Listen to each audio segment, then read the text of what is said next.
안녕하세요. 책 읽어주는 편안한 엄마입니다. 오늘은 러시아 작가 안톤 체호프의 서정적 3부작으로 알려진 작품 중에 사랑에 관하여를 읽어드리겠습니다. 어째서 그녀는 제가 아니라 그 사람을 만난 것인지, 우리네 삶에서 그와 같은 무시무시한 오류가 일어난 이유가 무엇인지 이해해 보려고 거듭 애를 썼습니다.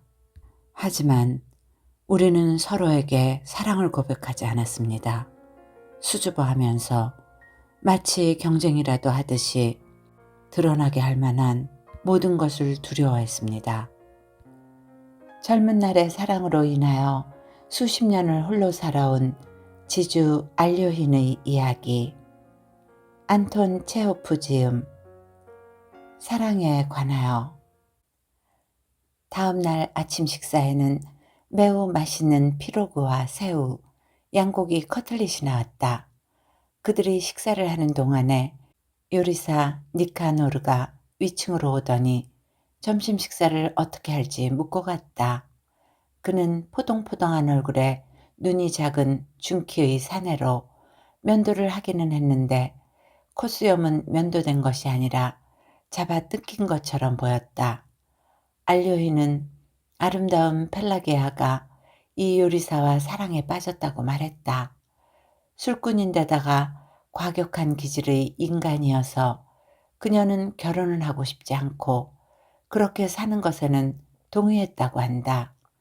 니카노르는 신앙심이 몹시 깊었고 그래서 종교적인 신념 때문에 그렇게 사는 것에 동의하지 않았다. 그는 그녀가 자신에게 시집올 것을 요구했고 다른 것은 바라지 않았다. 술 취했을 때에는 그녀에게 욕설을 퍼붓기도 했고 심지어는 때리기까지 했다.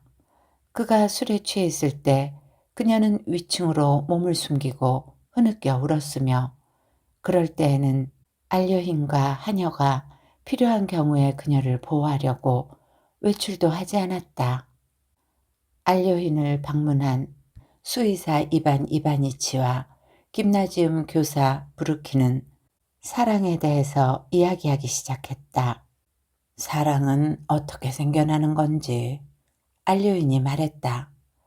어째서 펠라게아가 정신적인 면에서나 외모 면에서 그녀에게 더 잘 어울리는 다른 누군가가 아니라 못생긴 저 낯짝, 우리 집에서는 다들 그 요리사를 낯짝이라 부르죠.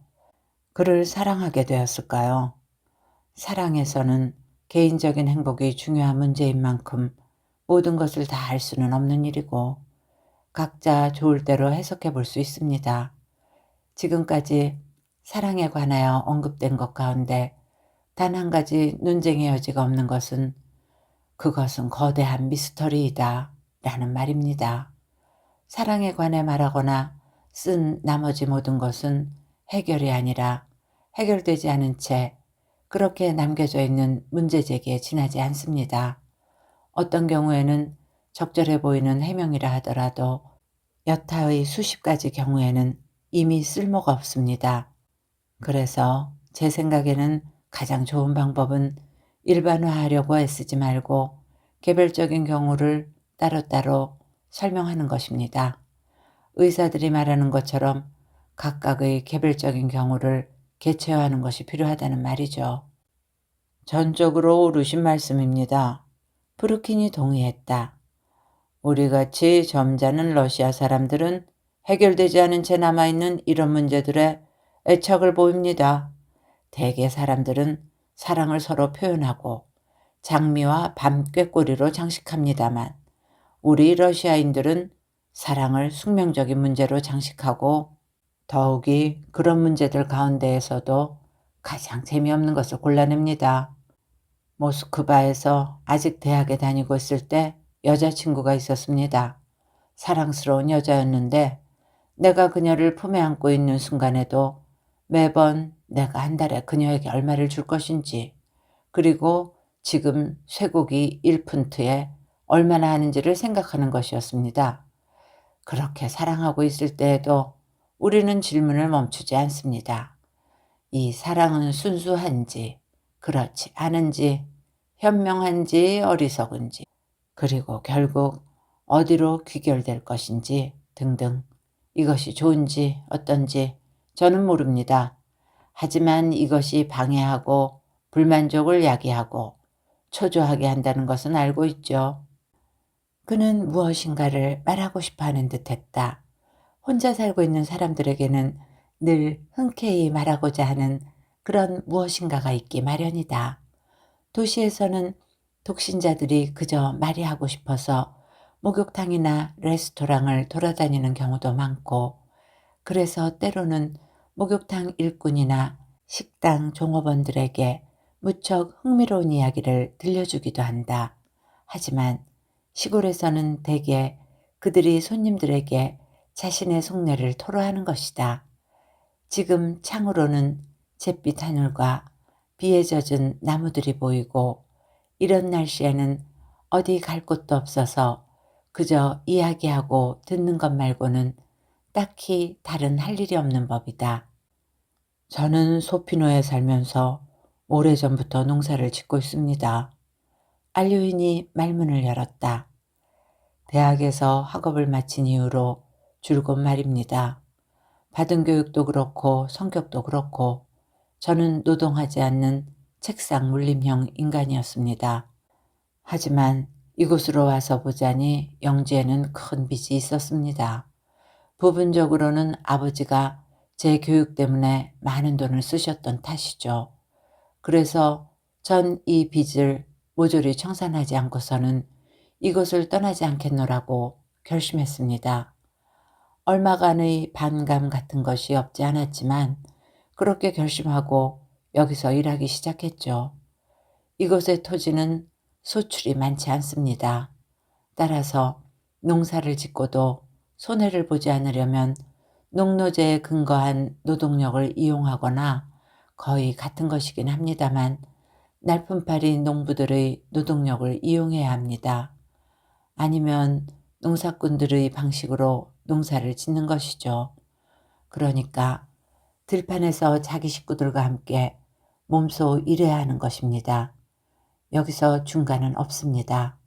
하지만 그 당시에는 그런 자세한 내막은 알지 못했습니다. 저는 한 떼기의 땅도 놀리지 않았습니다. 이웃 마을의 모든 농부들과 아낙네들을 끌어모았어요.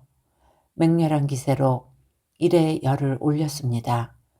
저 역시 직접 밭을 갈고 씨를 뿌리고 풀을 베었습니다.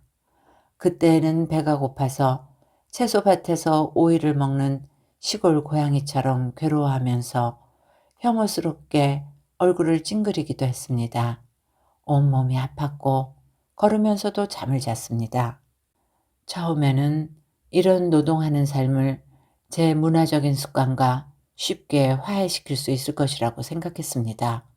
그러기 위해 필요한 것은 지금까지의 표면적인 질서를 고수하는 것으로 충분하다고 생각했던 거죠. 저는 이곳 2층의 전면방에 거처를 잡았습니다. 그러고는 아침과 점심 식사 후에는 리큐어가 든 커피를 내오도록 시켰습니다. 매일 밤 잠자리에 들기 전에 유럽 통보를 읽었습니다. 그런데 언젠가 이반 신부님이 오시더니 리큐어 한 잔을 단숨에 마셔버리는 것이었습니다. 유럽 통보는 신부님의 딸들에게 넘어갔습니다. 여름, 특히 풀을 베는 시기에는 침대까지 갈 짬이 없어서 헛간의 썰매나 숲을 지키는 오두막 어딘가에서 잠이 들곤 했으니까요. 그런 참에 독서는 무슨 독서란 말입니까? 저는 점차 아래층으로 옮겨가서 하인들의 부엌에서 밥을 먹기 시작했습니다. 예전에 누렸던 호사 가운데 유일하게 남은 것이라곤 여전히 아버지의 시중을 들고 있었고, 그래서 해고하기 곤란한 하녀 한 사람뿐이었습니다. 처음 몇 년 동안 저는 이곳의 명예재판관에 선출되었습니다. 가끔 시내로 가서 지방재판소 회의에 참석해야 했는데 그게 기분 전환이 되어 주었습니다. 이런 곳에서 두어 달 동안 특히 겨울에 외출하지 않고 지낸다면 결국에는 검은 프로코트가 그리워지기 시작하는 법이죠. 그런데 지방재판소에는 프로코트도 제복도 연미복도 있는 데다 또 법률가들은 일반 교육을 받은 사람들이라 서로 말도 통했으니까요.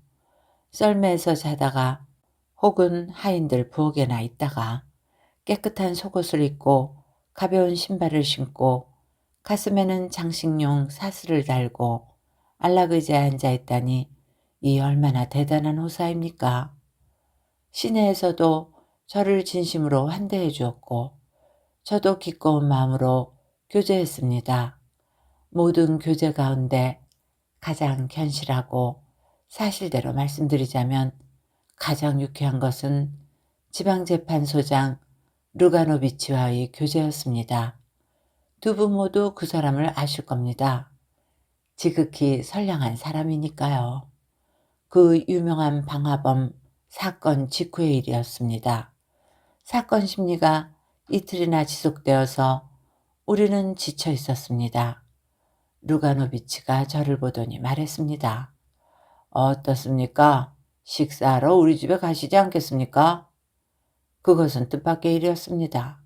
왜냐하면 루가노비치와는 잘 알지 못했고 그저 공식적으로만 만난 것뿐이라 그의 집에는 한 번도 가본 적이 없었기 때문입니다. 옷을 바꿔 입으려고 묵고 있던 방에 잠시 들렀다가 바로 식사를 하러 출발했습니다. 그리고 거기에서 루가노비치의 아내인 안나 알렉시에브나와 알게 된 것입니다. 당시 그녀는 아직 무척 젊었습니다. 22살이 채 안 되었었죠. 저와 만나기 반년 전에 그녀는 첫 아이를 낳았습니다. 다 지난 일입니다만 식사하는 내내 지워지지 않을 만큼 그녀는 너무나도 매력적이었습니다. 그런데 무엇이 그렇게 특별했는지는 지금도 명확하게 말할 수가 없습니다. 저는 젊고 아름다우며 선량하고 지적이며 매혹적인 여인, 그 이전에는 한 번도 만나지 못했던 여인을 본 것입니다. 그녀를 보자마자 이미 잘 알고 있는 사람처럼 느껴졌습니다. 마치 이 얼굴과 상냥하고 현명한 두 눈을 어린 시절 언젠가 어머니의 서랍장 위에 놓여 있던 앨범에서 본 것 같았습니다. 방화범 사건에서는 4사람의 유대인이 유죄 판결을 받았습니다. 배심원들은 그들이 공범임을 확인했지만 제 생각으로는 전혀 근거가 없는 것이었죠. 식사를 하는 동안 저는 무척 흥분한 상태였고 마음이 괴로웠습니다. 제가 무슨 말을 했는지 기억나지 않습니다만 안나 알렉세예브나는 연신 고개를 끄덕이면서 남편에게 말했습니다. 드미트리, 어떻게 된 거예요? 루가노비치는 누군가 일단 재판에 회부되었다면 그것은 그자에게 죄가 있다는 것이며 판결의 정당성에 의혹을 표명하는 일은 법적인 질서 안에서나 서류상으로나 불가능하며 식사하는 동안이나 사적인 대화에서는 절대 불가하다는 견해를 확고하게 견지하는 그런 순박한 사람들 부류에 속하는 선량한 인간이었습니다. 우리는 불을 지르지 않았어요. 그가 부드럽게 말했습니다. 그러니 우리를 재판하지도 감옥에 가두지도 않는 겁니다. 그들 두 사람, 남편과 아내는 제가 조금 더 먹고 마시도록 애를 썼습니다. 몇몇 사소한 것들을 보고 이를테면 그들 두 사람이 함께 커피를 내린다든지 한마디 말로 서로를 이해하는 것을 보고 저는 그들이 화목하고 순탄하게 살고 있으며 손님이 온 것을 기뻐하고 있다는 결론을 얻을 수 있었습니다. 식사 후에 그들은 연탄으로 피아노를 연주했고 어두워지고 난 후에야 저는 숙소로 돌아갔습니다. 이것이 초봄의 일이었습니다. 그 이후 여름 내내 저는 두문불출하고 소피노에서 보냈습니다. 도시에 대해서는 생각할 겨를조차 없었지만 균형 잡힌 몸매의 금발 여인에 대한 추억은 하루도 빠짐없이 남아 있었습니다.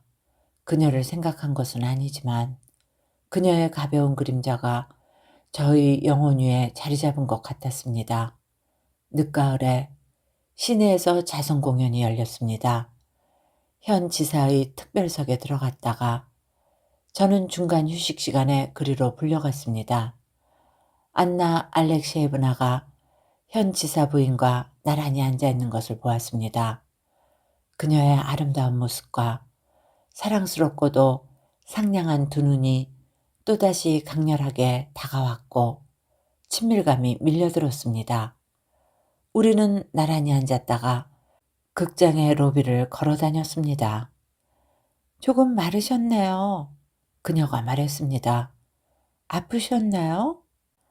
그렇습니다. 감기에 걸려 어깨가 결리는 데다가 비 오는 날에 잠을 못 잤습니다. 기운이 없어 보여요. 봄에 식사하러 오셨을 때는 더 젊고 더 원기 왕성했는데요.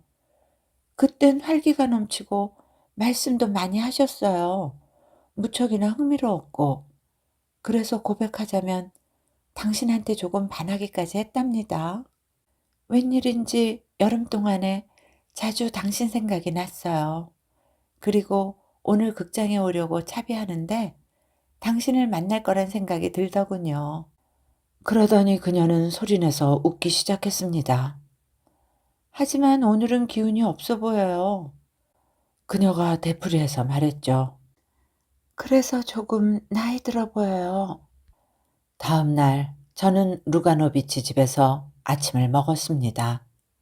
아침 식사 후에 그들은 겨울 채비를 하려고 별장으로 갔는데 저도 동행했습니다.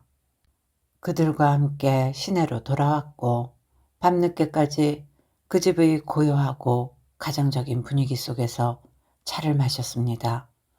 벽난로가 불타오르고 젊은 어머니는 딸아이가 자는지 보려고 연신 들락날락했습니다. 그 일이 있으므로는 시내로 오게 되면 저는 어김없이 루가노비치 집에 들렀습니다. 그들은 저에게 익숙해졌고 저도 그랬습니다. 대개 아무 연락도 없이 저는 마치 한 집 식구처럼 찾아갔습니다. 거기 누구세요? 멀리 있는 방에서 느릿한 목소리가 들렸는데 그것이 제게는 참으로 아름답게 생각되었습니다. 파벨 콘스탄티노비치가 오셨습니다. 하녀나 유모가 대답했습니다. 그러면 안나 알렉시에브나는 근심스러운 얼굴로 제게 다가와서는 매번 이렇게 묻는 것이었습니다. 왜 그렇게 오래도록 오시지 않았나요? 무슨 일이 있었어요? 그녀의 눈길, 그녀가 제게 내밀었던 우아하고 고상한 손, 그녀의 실내복, 머리 모양, 목소리, 발걸음은 매번 제 인생에서 무언가 새롭고 놀라운 그러면서도 매우 중요한 무엇인가에 대한 똑같은 인상을 불러일으켰습니다. 우리는 오래도록 이야기를 나누다가 또 각자 생각에 잠겨 한참을 말없이 있기도 했습니다. 때론 그녀가 피아노를 연주해 주기도 했죠. 집에 아무도 없을 때면 저는 그냥 돌아가지 않고 남아서 그들을 기다렸습니다. 유모와 이야기하거나 아이와 놀거나 혹은 서재에 있던 터키풍의 소파에 누워서 신문을 읽었습니다. 그러다가 안나 알렉시에브나가 돌아오면 저는 현관에서 그녀를 맞이하며 그녀가 사온 물건을 받아들었습니다. 왜인지는 모르지만 매번 저는 그 물건들을 소년과도 같은 승리감과 애착을 가지고 날랐습니다. 새끼 돼지를 사는 것보다 농사꾼 아낙네에게 성가신 일은 없다는 속담이 있죠. 루가노비치 집안 사람들에게는 저와 교제하는 것보다 성가신 일은 아마 없었을 것입니다. 제가 오래도록 시내에 가지 않으면 그것은 제가 아프거나 혹은 저에게 무슨 일이 일어났다는 것을 의미했으며 두 사람 다 몹시 걱정을 했습니다. 외국어를 알고 있는 교육받은 인간인 제가 학문이나 문학적인 저작에 종사하지 아니하고 농촌에 살면서 다람쥐 쳇바퀴 돌리듯 분주하고 일을 많이 하면서도 언제나 무일푼이라는 사실이 안타까웠던 것입니다. 그들은 제가 괴로워하고 있으며 따라서 만일 제가 말하고 웃고 먹는다 해도 그것은 괴로움을 숨기기 위한 것이라고 생각했습니다. 심지어 정말로 기분이 좋았던 유쾌한 순간조차도 저는 그들의 탐색하는 듯한 눈길을 느끼곤 했으니까요. 실제로 제가 공경에 빠졌을 때 채권자가 저를 핍박하거나 지불기한에 필요한 돈이 부족했을 때 그들은 특히 안절부절 못했습니다. 남편과 아내가 창가에서 속삭이곤 하더니 남편이 제게 다가와 심각한 얼굴로 말했습니다. 바벨 콘스탄티노비치, 지금 돈이 필요하시다면 사양하지 말고 우리한테서 가져가시기를 부탁드립니다. 그러고 나서는 무안해서 귀가 빨개지는 것이었습니다. 이런 일도 있었어요. 마찬가지로 창가에서 속삭이고 나서 그는 귀가 빨개져서는 제게 다가와 말했습니다. 나와 아내는 당신이 이 선물을 꼭 받아주시기를 부탁드립니다. 그러면서 단추나 담배 케이스 혹은 램프를 주는 것이었습니다. 그 대신에 저는 시골에서 총으로 쏘아 잡은 새, 버터와 꽃을 그들에게 보냈습니다. 그러니까 그들 두 사람은 형편이 넉넉한 사람들이었던 겁니다. 처음에는 자주 돈을 빌렸습니다. 특별히 까다롭지 않은 곳이라면 어디서든 돈을 빌렸어요. 하지만 어떤 경우라도 루가노비치 집안에서 돈을 빌릴 수는 없었습니다. 세상 무슨 말을 하겠습니까? 저는 불행했습니다. 집에서도 들판에서도 헛간에서도 그녀를 생각했습니다. 저는 거의 늙은이와 다름없는 그녀의 남편은 40살이 넘었으니까요. 재미없는 사람과 결혼하여 아이를 낳은 젊고 아름다우며 현명한 여자의 비밀을 이해해 보려고 했습니다. 그토록 따분한 상식을 가지고 판단하고 무도회와 야외에서는 견실한 인간들 주변을 맴돌고 무기력하고 쓸모없으며 마치 이곳으로 팔려온 사람처럼 공손하고 냉담한 표정을 짓고 있는 이 재미없는 사람, 선량하고도 소박한 인간, 그러나 행복해질 권리와 그녀에게서 아이를 가질 권리를 믿고 있는 사람의 비밀을 이해해 보려고 애썼습니다. 어째서 그녀는 제가 아니라 그 사람을 만난 것인지, 우리네 삶에서 그와 같은 무시무시한 오류가 일어난 이유가 대체 무엇인지 이해해 보려고 거듭 애를 썼습니다. 시내에 도착하면 저는 매번 그녀의 눈에서 그녀가 저를 기다리고 있었음을 보았습니다.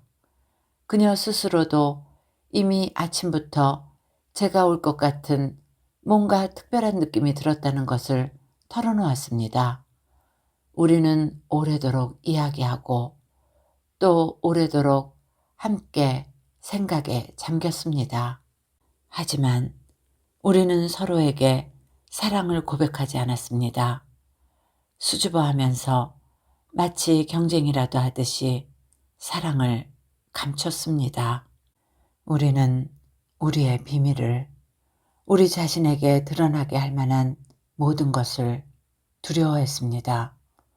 저는 부드럽고 깊이 있게 사랑했습니다만 만일 우리에게 사랑과 투쟁할 힘이 충분하지 않다면 우리의 사랑이 어떤 결과에 이르게 될 것인지를 생각하고 스스로에게 물었습니다. 나의 이 고요하고 슬픈 사랑이 그녀의 남편과 아이들 그리고 그토록 나를 사랑하고 그토록 나를 믿어주었던 이 집의 모든 행복한 삶의 흐름을 한순간에 무너뜨리는 일은 할 수가 없다. 이것이 순수한 것일까? 그녀가 나를 따라온다면 또 어디로 간단 말인가? 그녀를 어디로 데려갈 수 있단 말인가? 만일 내 삶이 아름답고 흥미롭다면, 예를 들어 내가 조국의 해방을 위해 투쟁한다거나, 혹은 저명한 학자나 예술가, 혹은 화가라면 그건 다른 문제겠지만, 평범하고 단조로운 일상으로부터 그녀를 또 다른 일상, 혹은 훨씬 더 평범한 일상으로 데리고 가서 어쩌겠다는 것인가? 그리고 우리의 행복은 과연 얼마나 오래 지속될 수 있을까? 내가 병들거나 죽거나 혹은 그저 우리의 사랑이 식어버린다면 그녀는 어떻게 될까? 분명 그녀도 그렇게 생각했을 겁니다. 그녀는 남편에 대해서, 아이들에 대해서, 그리고 그녀 남편을 마치 친아들처럼 사랑했던 친정 어머니에 대해서 생각했습니다.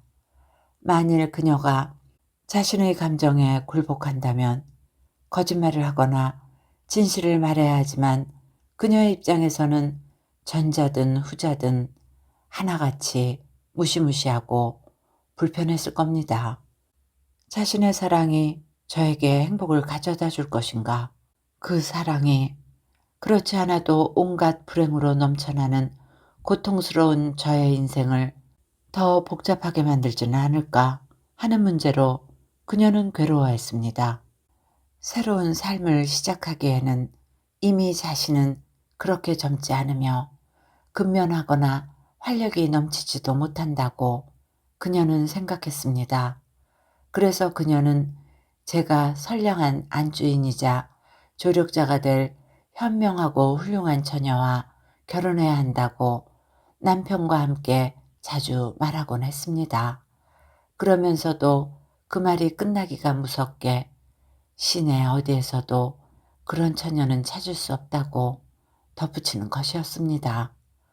그러는 동안에 세월이 흘러갔습니다. 안나 알렉시에브나에게는 이미 아이가 둘 있었습니다.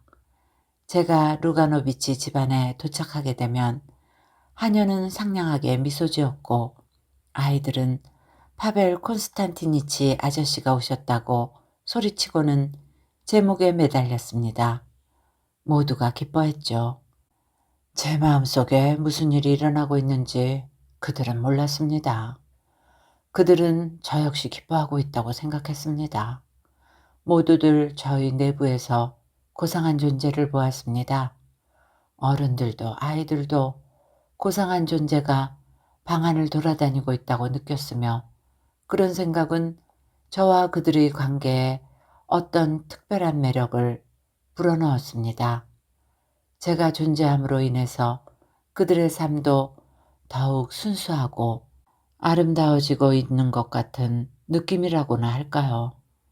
저와 안나 알렉시에브나는 매번 걸어서 함께 극장에 가곤 했습니다.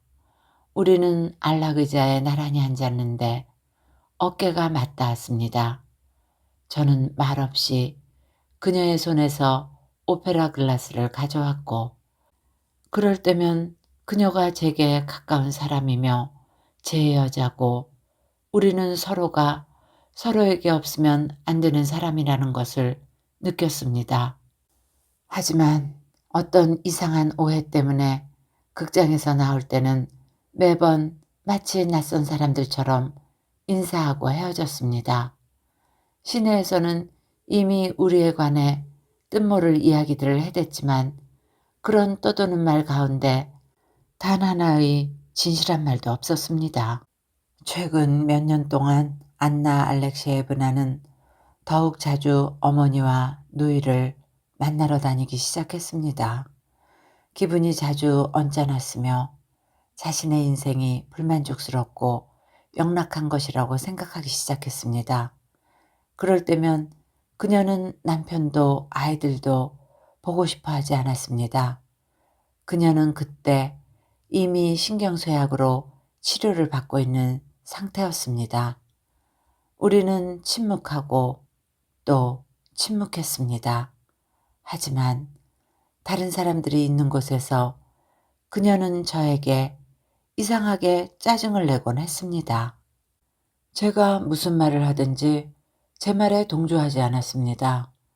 그래서 제가 논쟁을 벌이면 그녀는 상대방 편을 드는 것이었습니다.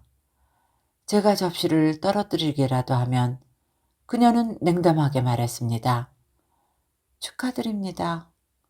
그녀와 함께 극장에 갈 때 제가 오페라 글라스 가져오는 것을 잊어버리면 그녀는 이렇게 말하는 것이었습니다. 당신이 잊어버릴 줄 알고 있었어요. 행이든 불행이든 우리 인생에서 이르든 늦든 끝나지 않는 것은 아무것도 없습니다. 이별의 시각이 닥쳐왔습니다. 왜냐하면 루가노비치가 서쪽의 어느 현 지방재판소장으로 임명되었기 때문입니다. 가구와 말, 그리고 별장을 팔아야만 했습니다. 별장으로 갔다 돌아오는 길에 마지막으로 정원이며 초록색의 지붕을 돌아보노라니 모두가 슬퍼지는 것이었습니다. 작별을 고해야 하는 것이 단지 별장만이 아니라는 사실을 저도 깨달았습니다. 8월 말에 우리는 의사의 권고에 따라 안나 알렉시에브나를 크림 지방으로 보내기로 결정했습니다. 얼마 후에 루가노비치는 아이들과 함께 서쪽의 현으로 출발하기로 했습니다. 우리는 커다란 무리를 이루어 안나 알렉시에브나를 배웅했습니다. 그녀가 이미 남편과 아이들과 작별을 마치고 열차 출발을 알리는 세 번째 종이 울리기까지 잠시 시간이 남아 있었을 때 저는 그녀가 잊어버린 꾸러미를 열차의 선반에 올려주려고 객실로 달려들어갔습니다. 그리고 작별 인사도 해야 했습니다. 거기 객실에서 우리의 눈길이 마주쳤을 때 우리 두 사람의 자제력이 마침내 소진되었을 때 저는 그녀를 끌어안았고 그녀는 제 가슴에 얼굴을 묻었습니다. 눈에서는 눈물이 흘러내렸습니다. 눈물에 젖은 그녀의 얼굴과 어깨와 팔에 키스하면서 저와 그녀는 얼마나 불행했던지 저는 그녀에게 사랑을 고백했습니다. 가슴을 찌르는 통증을 느끼면서 저는 우리가 사랑하는 것을 해살로왔던 그 모든 것이 얼마나 불필요하고 사소하며 얼마나 기만적이었는지를 깨달았습니다. 사랑할 때 사랑에 대하여 생각하고자 한다면 통상적인 의미에서 행복이냐 불행이냐 혹은 죄악이냐 선이냐 하는 것보다 더 높고 보다 중요한 것에서 출발해야 한다는 것을 혹은 아예 생각할 필요조차 없다는 것을 알았습니다. 마지막으로 키스를 하고 그녀의 손을 꼭 잡았습니다. 그리고 우리는 헤어졌습니다. 영원히 열차는 이미 출발했습니다. 저는 비어있던 옆칸 객실에 앉았습니다. 첫 번째 정거장에 도착할 때까지 거기 앉아서 울었습니다. 그런 뒤 소피노에 있는 집까지 걸어갔습니다. 알료인이 이야기하는 동안에 비가 그치고 태양이 얼굴을 내밀었다. 브루킨과 이반 이바니치는 발코니로 나갔다. 그곳에는 정원과 지금은 햇살을 받아 마치 거울처럼 반짝이는 강하구의 아름다운 전망이 펼쳐져 있었다. 그들은 넋을 놓고 이야기를 들었고 동시에 그들에게 그토록 순수한 마음으로 이야기했던 선량하고 현명한 눈을 가진 저 사내가 그의 인생을 보다 유쾌하게 해줄 수도 있었을 학문이나 어떤 다른 일에 종사하지 않고 이 거대한 영지에서 다람쥐 쳇바퀴 돌리듯 이곳을 전전하고 있었다는 사실을 안타까워했다. 그리고 그들은 그가 객실에서 작별하면서 그녀의 얼굴과 어깨에 키스했을 때 젊은 여인의 얼굴이 얼마나 애처로웠을지를 생각했다. 두 사람 다 시내에서 그녀를 만난 적이 있었고 브루키는 그녀와 알고 지내기까지 했으며 그녀가 미인이라고 생각했던 것이다. 이야기는 이렇게 끝을 맺습니다. 금지된 사랑, 그래서 이루어질 수 없었던 사랑에 대한 이야기 어떻게 들으셨는지요? 좋은 시간이 되셨기를 바라며 오늘도 행복하세요.